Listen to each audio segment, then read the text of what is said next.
कच्चा धागा, कच्चा सूत, हाँ रुई से, वो बहुत कच्चा होता, यूं पकड़ो तो टूट जाता। अब देखो उस कच्चे धागे से कच्चे घड़े, घड़ा भी कच्चा, मिट्टी का कच्चा, पका घड़ा नहीं, और कुएं से पानी निकालना है। जनक जी बोले ठीक है मेरी पत्नी सुनैना। जनक जी की पत्नी आई, कहो देवी तुम पतिव्रता हो के नहीं? जनक जी की पत्नी ने कहा हाँ हाँ हम पतिव्रता हैं, पतिव्रता, हमसे कोई पतिव्रता और होगी? तो चलो कच्चे सूत में बांधो घड़ा, पानी निकाल के डालो बगिया में, हरी हो जाएंगे। जनक जी की पत्नी ने सोचा मैं हूं तो पतिव्रता, अच्छा वो पतिव्रता तो थी, सती तो थी, पर थोड़ा सा डर था कि कच्चे सूत में बांधूंगी और टूट गया तो सब हंसेंगे। पतिव्रता तो थी, कर तो सकती थी, पर कॉन्फिडेंस की कमी थी, विश्वास की कमी थी।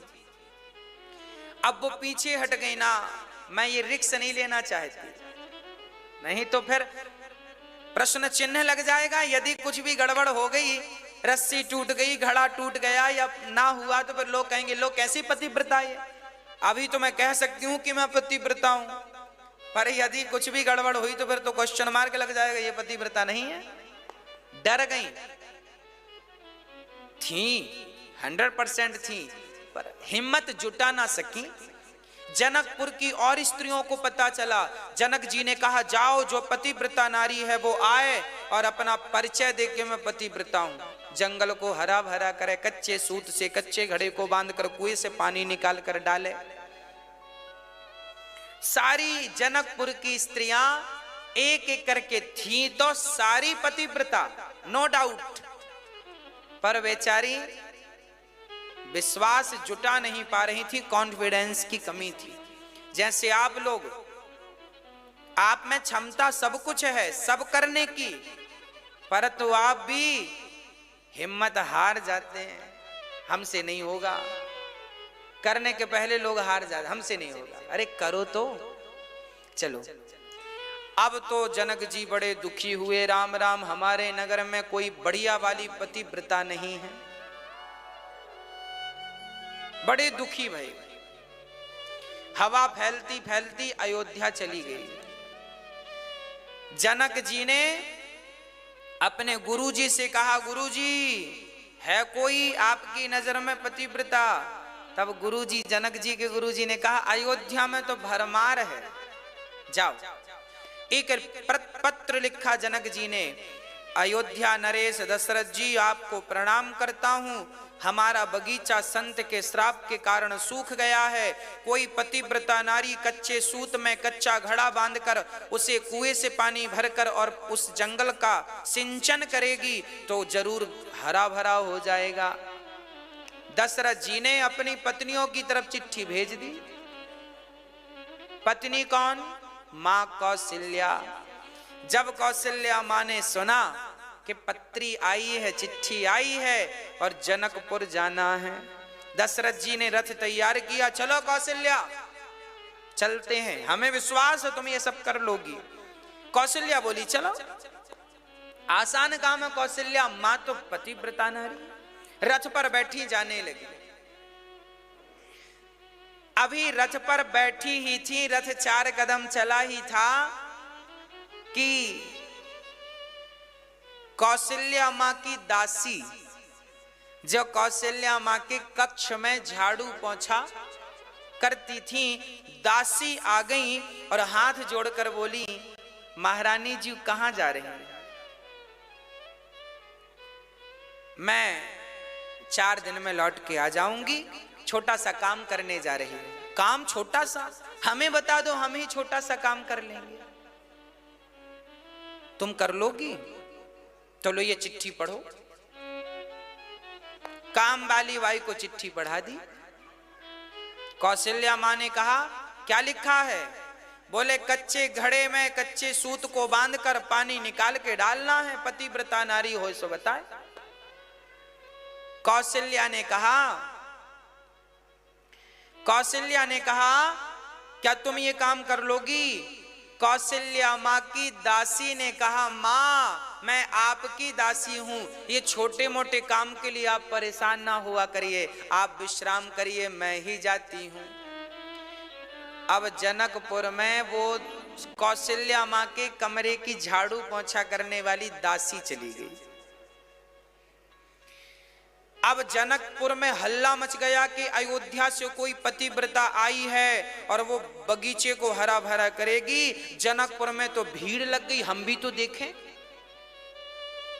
अब जनकपुर में भीड़ लगी।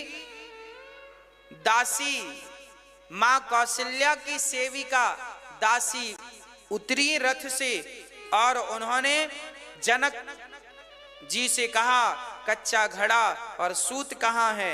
रखा था सूत, सूत की उन्होंने कस के गांठ बांधी और घड़े से लपेटी और भगवान से प्रार्थना की, है विधाता, यदि मैंने आज तक अपने पति के अतिरिक्त स्वप्न में भी किसी पुरुष की परछाई का टच ना किया हो, परछाई का भी स्पर्श ना किया हो, तो हे विधाता मेरे पतिव्रत धर्म की लाज रखना।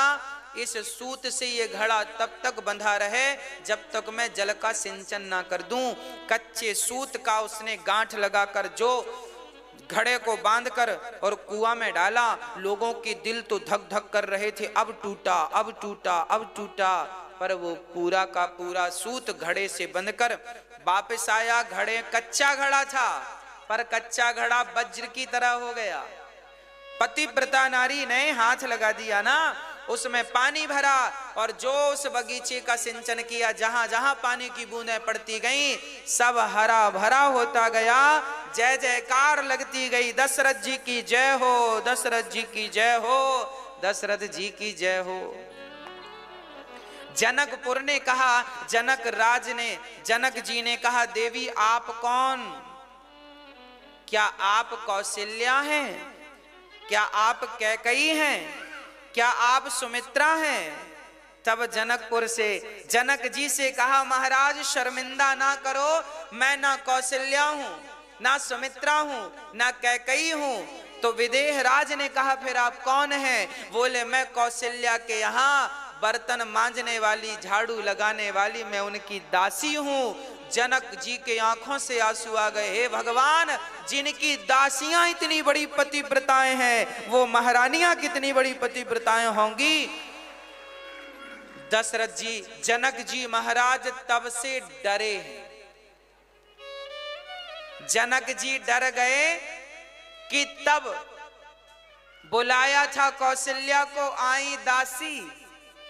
अब सीता स्वयंवर में कहीं मैंने निमंत्रण भेज दिया तो धनुष तोड़ने के लिए फिर ना कोई दास आ जाए, तो मेरी सीता दास से विवाही जाए, क्योंकि इनके यहां तो ये सब बाएं हाथ का काम है।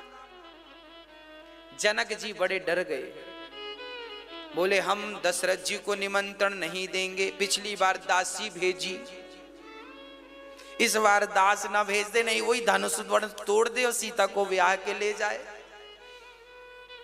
नहीं बुलाया जनक जी ने, पर नहीं बुलाए तो क्या हुआ, राम जी बिना बुलाए चले आए, है ना। चलो गुरु जी को बुलाया है ना। धनुष यज्ञ सुनी रघुकुल नाथा, हरसि चले मुनि बर के साथा।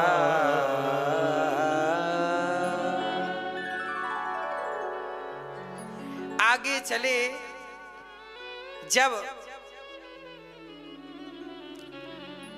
विश्वामित्र जी बिहार, राम जी अयोध्या से बक्सर गए। बक्सर जानते हैं, बिहार में एक स्थान है बक्सर, वहां पर विश्वामित्र जी का आज भी आश्रम है जहां राम जी गए। वहां से जब आगे चले जनकपुर की तरफ, आज जनकपुर आधा नेपाल में है, आधा भारत में। नेपाल का उस समय बंटवारा था नहीं, आधा जनकपुर आज नेपाल में है और आधा जनकपुर भारत में है। तो अब राम जी चले जैसे ही आगे चले, बक्सर से जनकपुर की तरफ चले, तो आगे एक आश्रम दिखाई पड़ा। आश्रम एक दीखे मगे माही, खग मृग जीव जंतु ताह नाही।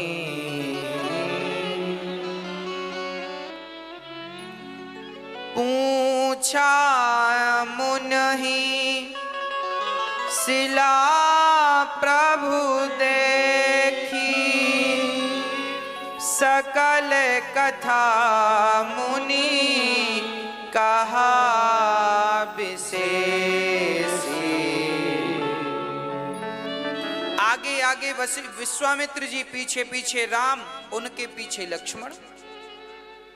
जब राम जी जनकपुर की तरफ पैदल चले तो उन्होंने रास्ते में देखा एक बहुत सुंदर आश्रम था, पर वहां ना पशु थे ना पक्षी थे, बिल्कुल शांत वातावरण। तो राम जी ने गुरु जी को रोका, गुरु जी रुको, ये क्या है? तब गुरु जी ने कहा, बेटा राम, ये तो वह आश्रम है जिसकी तरफ कोई देखता नहीं, आपने क्यों देखा? राम जी ने कहा, गुरुजी, जिसकी तरफ कोई नहीं देखता उसी की तरफ देखने के लिए तो मैंने अवतार धारण किया है। जिसको कोई ना देखता हो उसे रघुनाथ देखते हैं। ये पत्थर कौन सा है? ये नारी के आकार का क्यों है? तब पूरी कथा सुनाई। गौतम नारी श्राप बस, उपल देह धरि धीर, चरण कमल रज चाहती, कृपा करो रघुबीर। गौतम नारी श्राप बस, ये गौतम की नारी है, श्राप के कारण इसकी ये हालत हो गई है। अच्छा, ये गौतम की नारी कौन है और ये गौतम जी ने श्राप क्यों दिया? आइए जरा इस प्रसंग को समझते हैं, है ना। ब्रह्मा जी की एक बेटी हुई। ब्रह्मा जी ने ब्रह्मा जी के शरीर से एक पुत्री का जन्म हुआ, जिसका नाम रखा अहिल्या। अहिल्या इनका नाम था। ये इतनी सुंदर थी अहिल्या जी, इतनी सुंदर थी कि सारे लोग इनसे विवाह करना चाहते थे। देवराज इंद्र तो बिल्कुल चाहते ही थे मैं विवाह करूं, पर ब्रह्मा जी अपनी बेटी इंद्र को देना नहीं चाहते थे।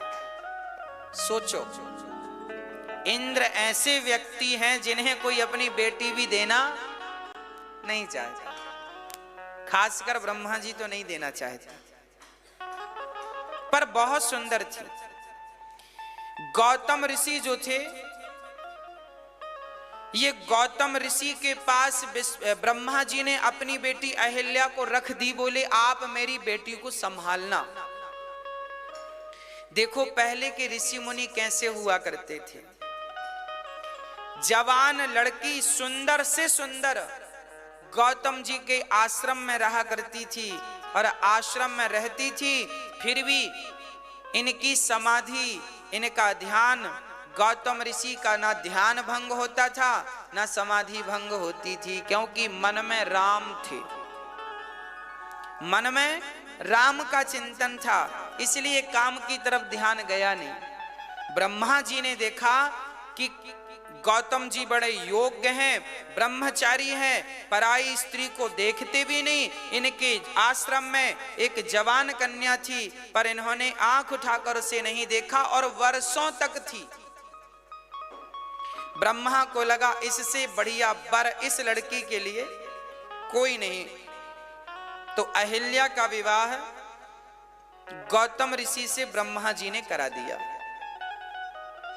अब जब विवाह हुआ तो इंद्र बहुत रोया। इंद्र तो चाहता था मेरे से शादी हो। इंद्र अब विचार करने लगा कैसे मिले। अब जोर जबरदस्ती से मिले तो भी वो लेना चाहते थे। एक दिन क्या हुआ कि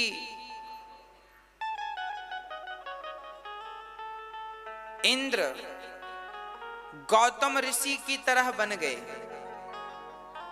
और चल पड़े अहिल्या के पास। रात के 2 बजे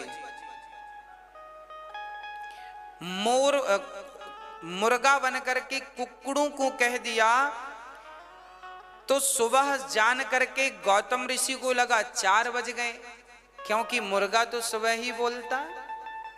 उन्हें लगा 4 बज गए तो वो गंगा स्नान करने चले गए। गौतम ऋषि गंगा स्नान करने गए। गौतम ऋषि का रूप बना करके अहिल्या के पास इंद्र चले गए। सुबह की बेला थी। इंद्र बोले अहिल्या उठो। अहिल्या उठी, सावधान हो गई। देखा मेरे पति हैं, पर अहिल्या समझ गई कि ये हरकत मेरे पति की तो नहीं हो सकती। मेरे पति योगी हैं और ये हरकत तो कोई भोगी की नजर आ रही है। ये मेरे पति। समझ गई, वो विरोध करने लगी। अहिल्या ना ना ना, मुझे कुछ गड़बड़ लग रहा है। ये मेरा पति नहीं हो सकता, मेरे साथ छल हो रहा है, कोई माया रची जा रही है। तब तक गौतम ऋषि गंगा में गए तो गंगा मैया ने कह दिया गौतम अभी 4 नहीं बजे, आपके साथ छल हुआ है।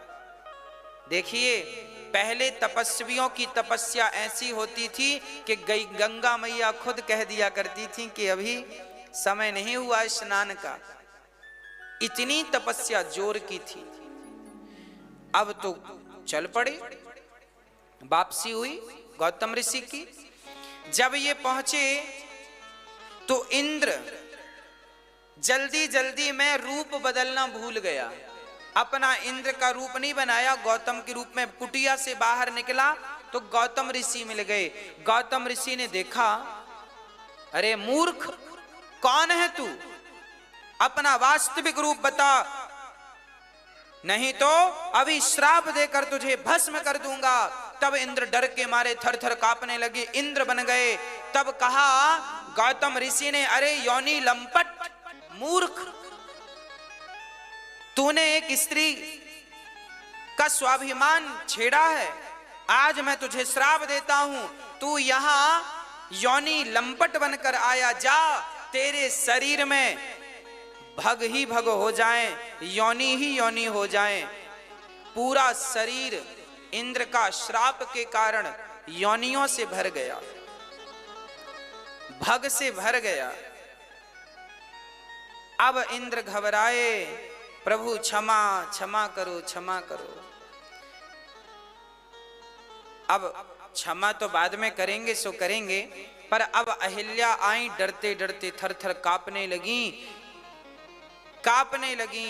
तब उन्होंने श्राप दे दिया कि तुम अपने पति को ना पहचान सकी, कैसी पतिव्रता हो, जाओ, तुम्हारा चरित्र बिगड़ा है, हम तुम्हें श्राप देते हैं, तुम पत्थर की हो जाओ, इस शिला में समा जाओ। चरणों में गिर पड़ी अहिल्या, प्रभु क्षमा करो, मैं आपकी अर्धांगिनी हूं, मैंने अपराध नहीं किया नाथ, मेरा पातिव्रत धर्म नष्ट नहीं हुआ, मैं इसे पहचान गई थी कि ये छल है। तब समझ गए गौतम ऋषि, कोई बात नहीं, आपका चरित्र बिगड़ा है, समाज तो आपके चरित्र पर अब उंगलियां उठाएगी ही। जाओ, हम तुम्हें एक बढ़िया बात कहते हैं, त्रेता युग में जब भगवान राम यहाँ से गुजरेंगे तब वो अपने चरणों की धूल तुम पर गिराएंगे, तब तुम्हारा इस पत्थर के शरीर से छुटकारा पाकर तुम मेरे परम धाम को प्राप्त करोगी। ऐसा कह दिया गौतम ऋषि ने। अब अहिल्या मां अहिल्या जो थी वो आज राम के चरण धूल को चाहती हैं। इंद्र के शरीर में जो इतने सारे छिद्र हो गए, बाद में वह छिद्र नेत्रों के रूप में परिणत हो जाते हैं। बाद में इंद्र की 1000 आंखें हो जाती हैं। हाँ, उसके बाद अहिल्या को जब श्राप दिया, श्राप इसलिए दिया कि देखो कांटे को कांटे से निकालते हैं, जब चरित्र बिगड़ जाए तो जिसका चरित्र उच्च कोटि का है, जब वो अपना चरण रख दे तो बिगड़ा हुआ चरित्र भी संवर जाता है। जब चरित्र बिगड़ता है अहिल्या का तो संवारता कौन है? बोले चरित्रवान मेरे राम के चरण पड़ते ही जिनके चरण की धूल से चरित्र संवरता है वो रघुनंदन। गुरु वशिष्ठ जी कहते हैं आपके चरणों की धूल का इसे इंतजार है युगों से। देखिए ऋषि मुनि कितने भविष्य दृष्टा हुआ करते थे। एक युग पहले बात है सतयुग की, और सतयुग के बाद आएगा त्रेता युग। सतयुग में ही गौतम ऋषि ने जान लिया था कि राम जी मेरे आश्रम के सामने से ही निकलेंगे। सोचिए, उन्हें पता था कि राम जी का अवतार होगा, फिर राम जी यहीं से निकलेंगे तो इनके ऊपर चरण रखेंगे। अब बताओ 1,00,000 साल बाद थोड़ी आदमी को पता है किस रास्ते से यह व्यक्ति निकलेगा। पर धन्य है वो ऋषि मुनि जो सब जानते थे। लोग ये तो उंगलियां उठा देते हैं कि महात्मा लोग श्राप देते हैं, पर श्राप में भी कृपा छिपी होती है। गौतम नारी श्राप वश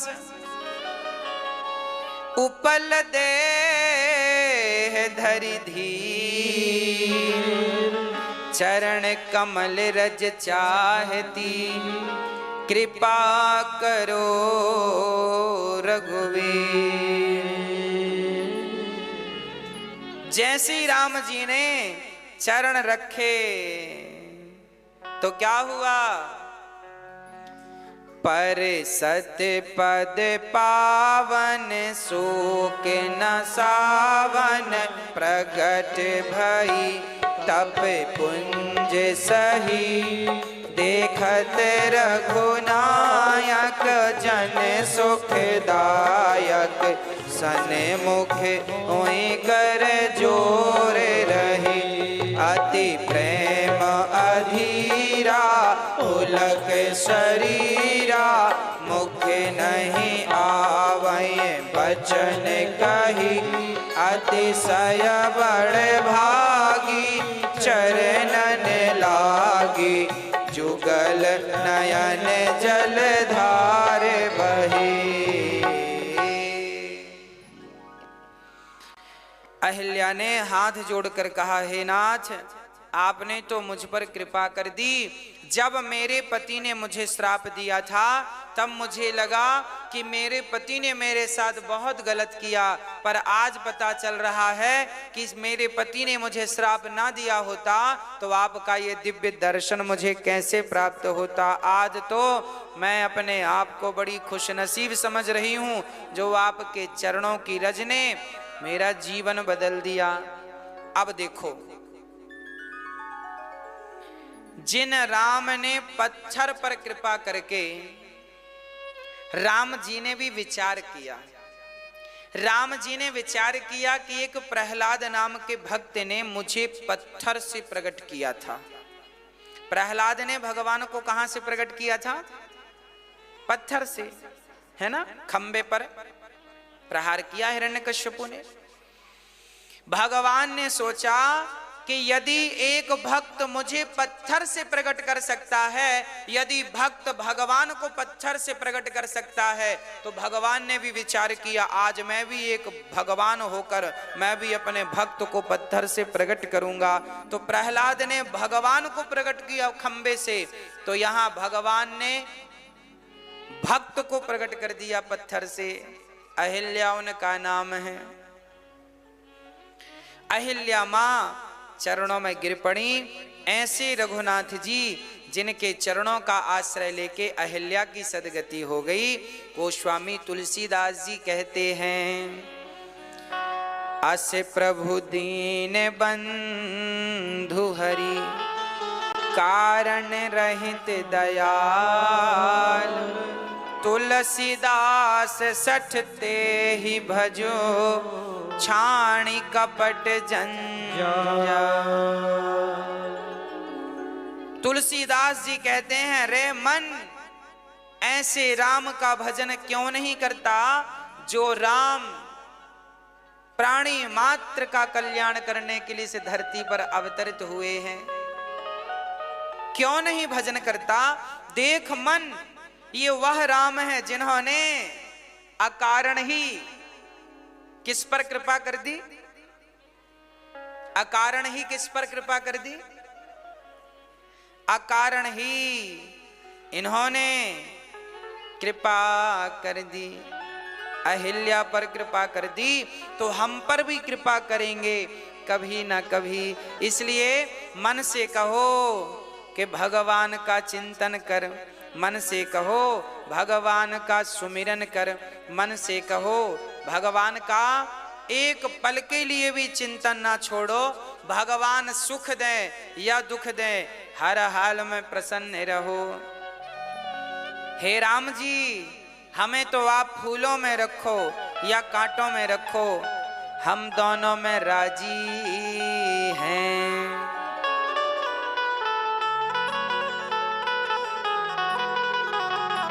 तेरे फूलों से भी प्यार, तेरे कांटों से भी प्यार, तू जो भी देना चाहे दे दे मेरे सरकार, तू जो भी देना चाहे दे दे मेरे सरकार। तेरे फूलों से भी प्यार, तेरे कांटों से भी प्यार। भक्तों, सच कहता हूं, भगवान जो आपको दे रहे हैं वो बहुत अच्छा है। यदि हंसी दें तो हंसो, आंसू दें तो आंसू ही सही, पर भगवान का धन्यवाद, भगवान का चिंतन ना छूटे, ऐसा प्रयास करना चाहिए। तेरे फूलों से भी प्यार,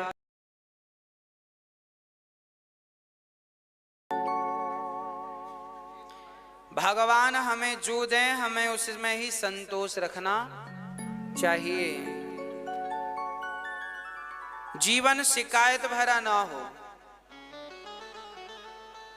हम लोग क्या करते हैं, जिंदगी शिकायत भरी जीते हैं। हम देखते हैं समाज में लोगों को शिकायत ही खत्म नहीं होती। किसी को किसी से शिकायत, किसी को किसी से शिकायत, शिकायत शिकायत शिकायत, पूरी जिंदगी शिकायत रहती है। अच्छा, आप लोगों को भी शिकायत है कि नहीं किसी से? हाँ, हमें तो किसी से शिकायत नहीं है, किसी भी प्रकार की शिकायत नहीं, कोई शिकायत नहीं। बिहारी जी ने जो दिया है बहुत दिया है ना? शिकायत क्या करें? शिकायत करने लायक क्या है? एक आदमी का हाथ नहीं था, किसी ने कहा क्यों? भगवान ने तुम्हारे साथ गलत किया। उसने कहा क्या गलत किया? अरे तुम्हारा हाथ नहीं है एक। उसने कहा भगवान ने मेरे साथ बहुत अच्छा किया। क्यों? अरे कम से कम एक हाथ तो दे रखा है, जो काम तुम दो हाथ से करते हो हम एक हाथ से कर लेते हैं, वो परमात्मा ने ताकत तो दे रखी है। अच्छा, एक बात याद रखना, भगवान ने जिनको एक अंग नहीं दिया तो भगवान ने किसी दूसरे अंग को मजबूत कर दिया है। सामान्य जैसे अंधे लोग जो होते हैं ना, वो आपसे और हमसे ज्यादा बुद्धिमान होते हैं, उनकी कैचिंग पावर हमसे कई गुना ज्यादा होती है जो अंधे होते हैं। भगवान ने यदि उन्हें आंख नहीं दी है तो बुद्धि हमसे कई गुना ज्यादा दी है। हम पढ़ते हैं तो भी याद नहीं होता, जबकि अंधा व्यक्ति एक बार सुनने मात्र से वो चीजें याद कर लेता है। कितने अंधे हैं और सफल व्यक्ति बने वो, है ना। इसलिए आप भगवान से शिकायत ना करिए कि ये नहीं है, आंख नहीं है, पांव, जो है सुखी रहो। भगवान दयालु हैं, यस प्रभु दीन बंधु हरि कारण रहित दयाल, तुलसीदास सठ ताहि भज छाणी कपट जंजाल। हर बार तुलसीदास जी ने मन से कहा, मन कपट का त्याग करके भगवान का भजन कर। अब राम जी आगे चले, चले राम लक्ष्मण मुनि संगा, गए जहां जग पावन गंगा।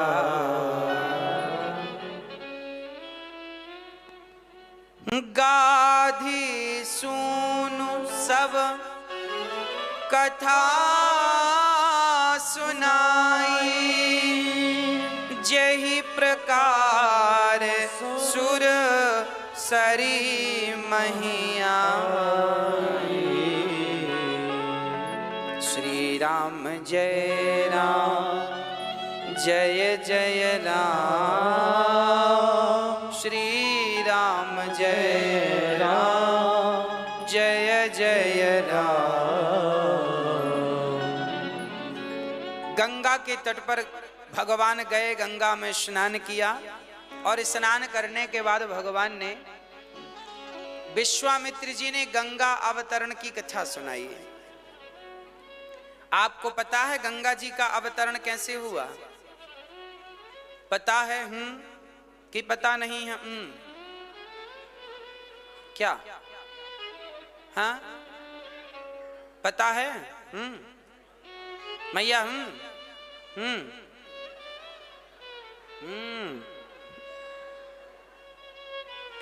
गंगा जी राजा सगर भगवान श्री राम के पिता के पिता के पिता के पिता के पिता के, इन्हीं के वंश में एक राजा हुए हैं सगर। सगर के पुत्र हुए हैं असमंजस, असमंजस के पुत्र हुए अंशुमान। सगर के 60,000 बच्चे कपिल देव जी के दृष्टि पड़ते ही जलकर समाप्त हो गए। जब कपिल देव जी के दर्शन दृष्टि पड़ते ही सगर के 60,000 बच्चे जले तो उनका उद्धार नहीं हुआ। राख की ढेरियां गंगा सागर में पड़ी रही, हवा में उड़ती रही, उनका उद्धार नहीं हुआ। तब सगर ने कहा कपिल देव जी से, हमारे बच्चों का उद्धार कैसे होगा? तब कपिल देव जी ने कहा कि यदि आपके बेटा तपस्या करे तो तपस्या के बल से गंगा जी आएंगी, तो गंगा जी के जल से इनका उद्धार होगा। तब सगर के 60,000 बच्चे थे एक पत्नी से, वो तो सब जलकर राख हो गए।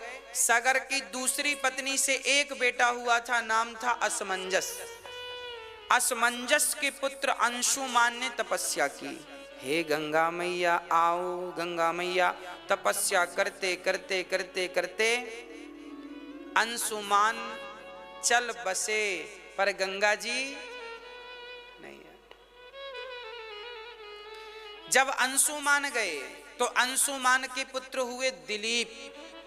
राजा दिलीप ने तपस्या की, और जब तपस्या की तो वो भी तपस्या करते करते, उनकी 2 पत्नियां थी राजा दिलीप की, वो शादियां किए, शादियां हुई, 2 पत्नी हुई, संतान हुई नहीं, और वो तपस्या करते करते करते करते वो भी पूरे हो गए। अब तो इनका वंश खत्म। तब दिलीप की दोनों पत्नियों ने, इनके गुरु थे वशिष्ठ जी, ये वशिष्ठ जी ये तब से गुरु हैं जब गंगा नहीं आई थी। वशिष्ठ जी ने कृपा की, इन दोनों पत्नियों से कहा तुम दोनों आपस में ही संसर्ग करो। तब दिलीप की दोनों पत्नियां आपस में ही जब अपने शरीर का घर्षण करती हैं, तो दोनों में से एक पत्नी गर्भवती हो जाती। देखिए असंभव है ना, 2 स्त्रियों से स्त्री कैसे गर्भवती हो सकती है? परंतु संत कृपा, साइंस अभी यहां तक पहुंचा ही नहीं जहां तक हमारे ऋषि मुनियों ने काम किया। दोनों रानियों में एक गर्भवती हुई और एक बच्चा पैदा हुआ जिसके हड्डी नहीं थी, मांस का टुकड़ा था। इसलिए इनका नाम पड़ा भगीरथ। भग, 2 भागों के संसर्ग से जो संतान उत्पन्न हुई, इसे भगीरथ नाम पड़ा, भगीरथ। फिर वशिष्ठ जी की कृपा से हड्डी का संचार हुआ, अर्थात गुरु कृपा हुई। तपस्वी महापुरुष थे, हड्डी इत्यादि। आज देखिए जब हड्डी कमजोर होती है ना, तो डॉक्टर दवाई देके मजबूत करता है। तो भाई आज का डॉक्टर मजबूत कर सकता था, तो तब के ऋषि मुनि ने मजबूत कर दी, तो क्या आश्चर्य है। दवाई दी, बढ़िया मजबूत कर दी, बढ़िया बालक हुआ। भगीरथ ने तपस्या करी, तब गंगा मैया का प्राकट्य हुआ। पर गंगा मैया प्रकट हुई तो सीधे पाताल चली गई। अब क्या करें? बोले शंकर जी को प्रसन्न करो, शंकर जी जटा में रखेंगे। शंकर जी को भगीरथ ने प्रसन्न किया। फिर शंकर जी की जटा में गंगा जी आई और जटा से थोड़ी सी छोड़ी, तो क्या हुआ? जैसे ही गंगा जी आगे चली तो एक बाबा की कुटिया, जन्नू नाम के बाबा थे, जन्नू जी की कुटिया गंगा जी ने बहा दी, है ना। तो बाबा जी को बड़ा गुस्सा आया, हमारी कुटिया बहा दी। तो बाबा जी ने सारी गंगा को पी लिया। भगीरथ जी ने देखा पीछे गंगा नहीं, कहां गए? बोले बाबा जी डकार ले रहे। बाबा जी कहां गई गंगा? हमने पी लिया, हमारी कुटिया बहा दी। ऐसे ऐसे महापुरुष। भगीरथ जी ने कहा महाराज हमारी कई पीढ़ियां गुजर गई, तब गंगा जी आई और आपने पी लिया, अब प्रकट करो। तो जन्नू बाबा ने अपनी जंघा से गंगा को प्रकट किया, इसलिए गंगा का एक नाम है जाह्नवी। गंगा का नाम क्या पड़ा? जाह्नवी। आगे चली तो आगे 7 कुटियां थी बाबाओं की। गंगा ने सोचा कि एक बाबा की कुटिया बहाए तो एक ने पी लिया, 7 की बहाएंगे, 7 पी जाएंगे। तो गंगा जी 7 की कुटिया बचा बचा के चली तो हरिद्वार के ऊपर 7 धारा हो गई। गंगा जी की कितनी धारा हो गई? 7 धारा। हरिद्वार के ऊपर ये दृश्य है। वहां 7 महात्मा रहा करते थे, 7 की कुटिया बचते बचाते गंगा जी चली, 7 धारा हो गई। आगे गंगा जी जब चली तो चलते चलते चलते चलते प्रयागराज पहुंची। प्रयागराज में एक बड़ी विडंबना मिली गंगा जी को। प्रयागराज में मैया यमुना जी थी। यमुना को देखकर गंगा जी हाथ जोड़कर खड़ी हो गई, एक कदम आगे नहीं चली, क्योंकि यमुना भगवान की महारानी पटरानी है, 8 पटरानियों में एक पत्नी है ना। और ये गंगा जी तो दासी हैं, चरणों से निकली हैं।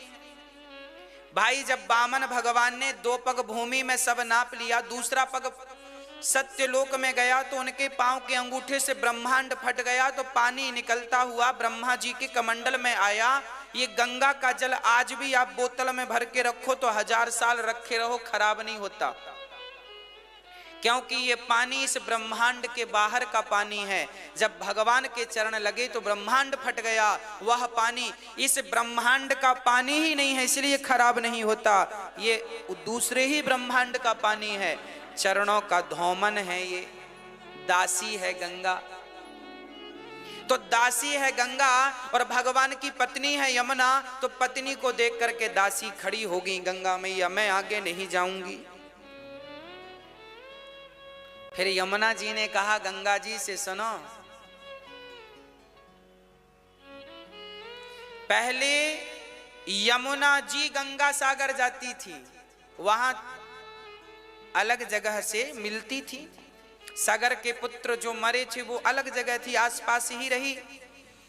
तो यमुना जी ने कहा गंगा अब मैं यहां से अपना नाम खत्म करती हूं, तुम जन कल्याण के लिए आगे जाओगी, मेरा आशीर्वाद है, तुम लोगों के पाप धुलती रहना, मैं अब यहाँ विश्राम करती हूँ। मुझे तो गोविंद चाहिए थे सो मिल गए, अब मुझे ज्यादा यात्रा करनी नहीं है, आगे की यात्रा तुम करो। तो प्रयागराज में गंगा जी को यमुना जी ने स्थान दिया। और आप जब कभी प्रयागराज जाएंगे तो देखेंगे कि यमुना जी बिल्कुल सीधी जा रही हैं और गंगा जी ऐसी आई हैं। अब बताओ कि जो नदी सीधी जा रही है आगे भी उसी का नाम चलना चाहिए ना।